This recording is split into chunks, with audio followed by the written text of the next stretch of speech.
Bismillahirrahmanirrahim. Assalamualaikum warahmatullahi wabarakatuh. Perkenalkan, nama saya Resi Setiawati. Saya pendamping dari Kecamatan Pacet, Kabupaten Bandung. Di sini saya akan melakukan simulasi modul 3, Kesehatan dan Gizi, sesi 3, Kesakitan pada anak dan kesehatan lingkungan. Langkah pertama yaitu pembukaan. Silakan menyaksikan. Assalamualaikum warahmatullahi wabarakatuh. Bismillahirrohmanirrohim. Assalatu wassalamu ala asrofil amyain wa mursalin wa ala alihi wa sobihi ajmain amma ba'du. Pertama-tama saya mengucapkan puji dan syukur kehadirat Allah Subhanahu wa Ta'ala, karena atas rahmat serta hidayahnya kita semua dapat berkumpul pada hari ini. Sholawat serta salam selalu tercurah limpahkan kepada Nabi besar Nabi kita Muhammad Sallallahu Alaihi Wasallam, kepada sahabatnya, kepada tabi'it-tabi'itnya, dan sampailah kepada kita selaku umatnya. Saya juga mengucapkan terima kasih kepada ibu-ibu peserta PKH yang sudah menyediakan waktunya untuk hadir pada pertemuan kelompok bulan ini. Hatur nuhun pisan ibu-ibu semua. Nah, tidak lupa saya juga mengucapkan terima kasih kepada ketua kelompok kita, Ibu Meti, karena sudah bersedia meluangkan waktu serta menyediakan tempatnya untuk kita pakai. Hatur nuhun pisan Ibu. Alhamdulillah ibu-ibu semua. Alhamdulillah baik ya, insya Allah ibu-ibu semua selalu sehat gitu. Nah, sebelum kita mulai nih, saya mau tepuk P2K2 dulu sama ibu-ibu semua. Udah lama ya kita nggak tepuk P2K2. Ada yang masih ingat? Ada. Yuk kita mulai. 1, 2, 3. Tepuk P2K2. Pertemuan peningkatan kemampuan keluarga.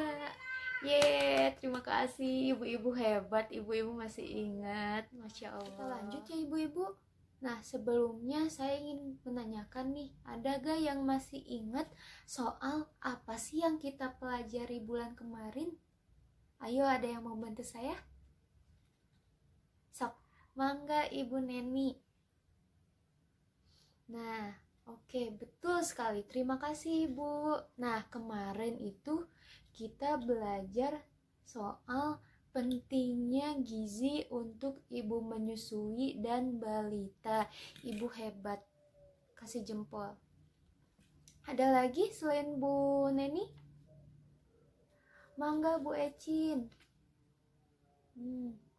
Ya, betul. Nah, selanjutnya yang kita pelajari kemarin itu pentingnya layanan posyandu untuk kesehatan. Jadi kita tuh harus sering mengunjungi posyandu untuk memeriksakan kesehatan keluarga selain ke puskesmas ya Bu. Iya, betul. Nah, selanjutnya ada lagi. Mangga Bu Lis, ya. Nah, ya betul juga Ibu Elis. Nah, kata Bu Elis, kita belajar kemarin itu soal makanan yang bergizi seimbang, ibu-ibu. Nah, makanan yang bergizi seimbang teh apa sih? Makanan yang mengandung karbohidrat. Karbohidrat tuh makanan pokok kayak nasi, singkong, ubi, dan lain-lain. Terus protein teh kan ada 2 ya ibu-ibu. Nah, protein hewani dengan protein nabati. Protein hewani itu berasal dari hewan seperti ikan, telur, dan lain-lain. Nah, kalau misalnya yang nabati itu seperti yang dari kacang-kacangan atau tumbuhan seperti tempe, tahu, dan lain-lain. Terus ada sayuran, ada buah-buahan juga. Nah, makasih Ibu, mantul, juara, hebat. Ternyata ibu-ibu masih ingat ya sama yang kita pelajari bulan kemarin. Salut ibu. Perlu ibu-ibu ketahui juga ya, kalau misalnya dalam pertemuan kelompok bulan ini kita masih belajar mengenai modul 3, yaitu kesehatan dan gizi, di mana kesehatan diri dan lingkungan itu sangatlah penting. Kalau misalnya anak-anak kita sehat, maka cita-citanya dapat tercapai gitu Bu. Mau nggak anak-anak kita kalau misalnya sudah besar nih, cita-citanya tercapai? Seperti kemarin kan ada yang bercita-cita jadi dokter, jadi polisi ya, jadi insinyur. Nah, ibu-ibu mau tidak kalau misalnya anak-anaknya semuanya bisa mencapai cita-citanya?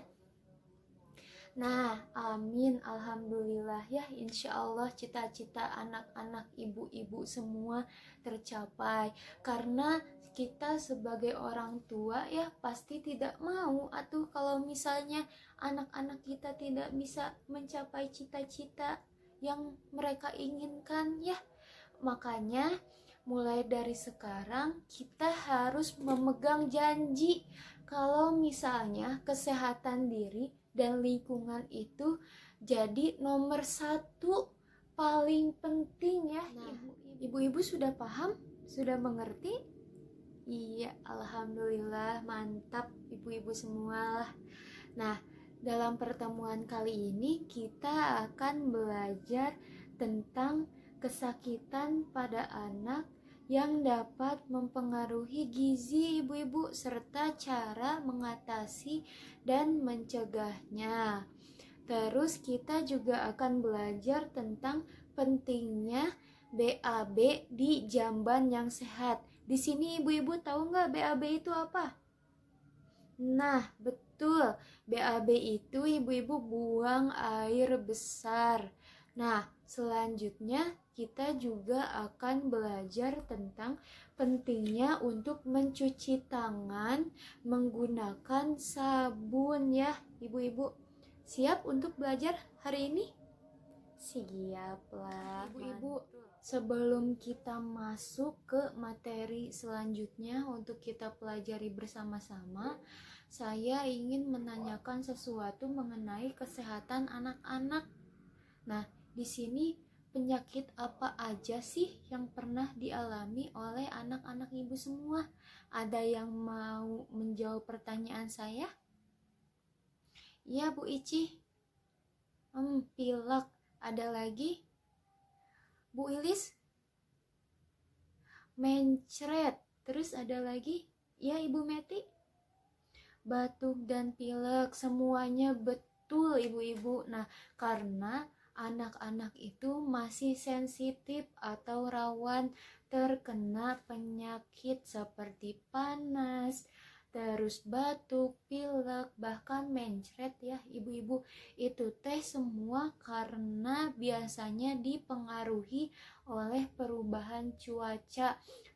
Misalnya teh mimitina teh menterang panas, terus tiba-tiba langsung poek mendung, atau misalnya teh kalau di kita mah hujan poyan ya, caang tapi hujan gitu. Nah, itu biasanya bisa menyebabkan penyakit atau tidak bisa menjaga kebersihan diri. Nah, ini nih yang paling penting ibu-ibu.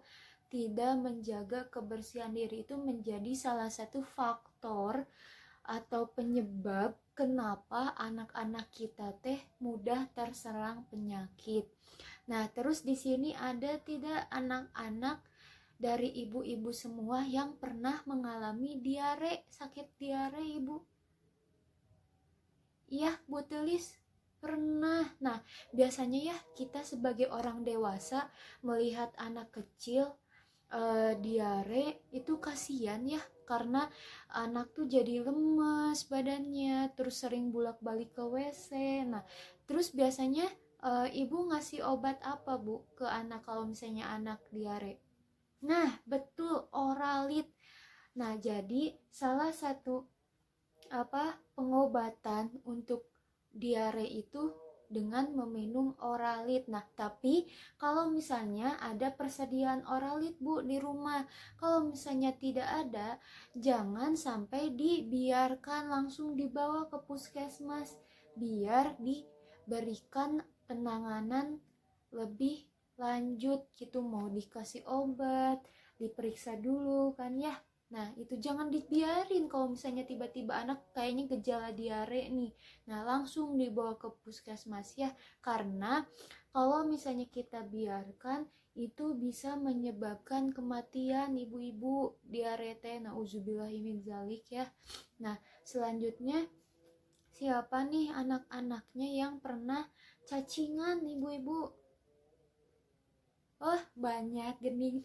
Nah, biasanya cacingan teh disebabkan oleh kebiasaan diri yang tidak menjaga kebersihan ibu-ibu. Nah, misalnya kita sudah melakukan berbagai aktivitas ya, terutama anak-anak kan selain memegang uang jajan gini ya.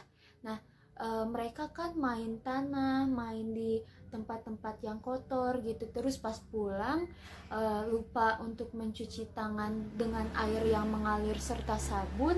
Nah, terus abis itu langsung makan weh. Nah, nasi cacing yang ada di dalam kuku teh langsung masuk ke dalam tubuh. Nah, itu yang menyebabkan cacingan. Nah, ibu-ibu.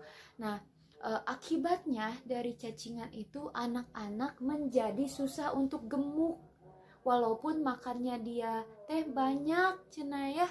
Nah itu teh penyebabnya teh karena nutrisi atau gizi yang ada di dalam makanan yang anak-anak makan itu teh yang seharusnya diserap oleh tubuh untuk tumbuh dan berkembang itu malah diserap oleh cacing ibu-ibu. Nah gitu, makanya wayahna mulai dari sekarang setelah melakukan aktivitas apapun dibiasakan untuk mencuci tangan di air yang mengalir dan sabun. Iya betul, apalagi sekarang lagi musim corona ya. Protokol kesehatan atau menjaga kebersihan diri itu sangat penting, wajib hukumnya ya. Jadi jangan sampai ada alasan lupa apa, karena itu untuk kebaikan diri sendiri.